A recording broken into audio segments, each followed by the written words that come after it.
me get you that surge in campaigning that took place on the last day. Make or break elections, the semi-finals, as they say, in Madhya Pradesh and Chhattisgarh. We are focusing on these two for the moment. First phase of Chhattisgarh already over. Eyes now on the second phase of voting.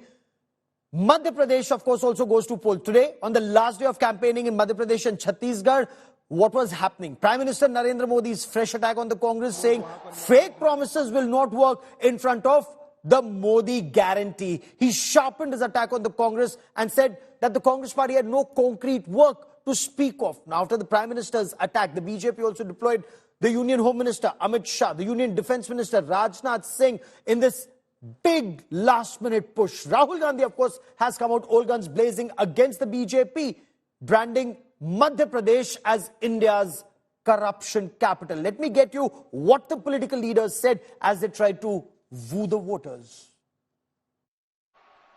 Congress जहां भी सत्ता में है, वहां उसका एक ही agenda है, लूट, लूट, लूट, भ्रष्टाचार, भ्रष्टाचार, भ्रष्टाचार, जनता पर अत्याचार, अत्याचार, अत्याचार और बार बार झूठ, जहां जाओ वहां झूठ, चिल्ला चिल्ला करके झूठ, यही उनका तरीका है।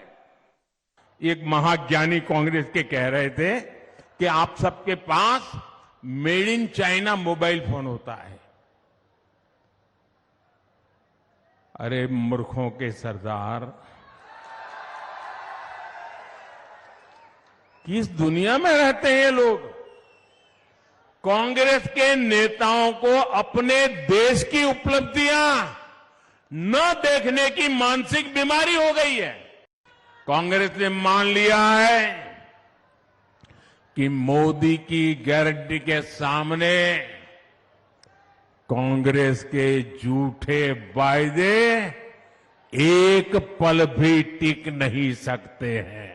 कांग्रेस ने हार मानकर खुद को भाग्य भरोसे छोड़ दिया है।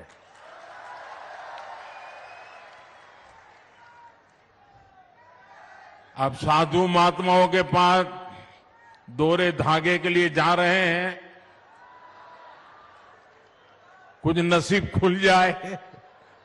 मैं राहुल बाबा को कहने आया हूं, कांग्रेस पार्टी पिछड़ा वर्ग की विरोधी पार्टी। सबसे पहले काका साहेब कालेलकर रिपोर्ट को सालों तक दबाकर एक कांग्रेस पार्टी ने रखा। मंडल कमीशन को आपने लागू नहीं किया। आपके पिताजी राजीव गांधी ने मंडल कमीशन को लागू करने का विरोध किया। कांग्रेस कई तरह के झूठ बोलेगी, अभी कई तरह के कह रहे हैं हम भी दे देंगे। तुमने आज तक कुछ दिया जो अब दोगे? अरे जब ये कांग्रेस की सरकार आई तो मेरी सब योजना बंद कर दी। और मेरी बहनों, अगर कांग्रेस आ गई तो ना तो लाडली बचेगी ना बहना बचेगी, ये योजना भी बंद कर देगी। कांग्रेस झूठी पार्टी है, दगाबाज पार्टी है, रोज झूठा ही बोलते रहते हैं भाई बहन। कांग्रेस ने इनको झूठा ही बोलना सिखाया है और मुझे तो इतनी गाली देते हैं, इतनी गाली देते हैं। टीआरएस, बीजेपी और एमआईएम एक साथ काम कर रहे हैं। पार्लियामेंट हाउस में, लोकसभा में बीआरएस ने बीजेपी का पूरा समर्थन किया। किसान बिल लाने में, जीएसटी, नोटबंदी, बीआरएस और आपके चीफ मिनिस्टर ने बीजेपी को पूरा का पूरा मदद किया। क्या है कि कद में थोड़े छोटे पड़ गए, लेकिन अहंकार में तो भाई वाह भाई वाह। भैया उनके पास जो भी कार्यकर्ता जाता था कहते हैं दीदी की हम क्या करें, महाराज महाराज कहना पड़ता है, हमारे मुंह से नहीं निकलता तो फिर कुछ काम ही नहीं होता हमारा।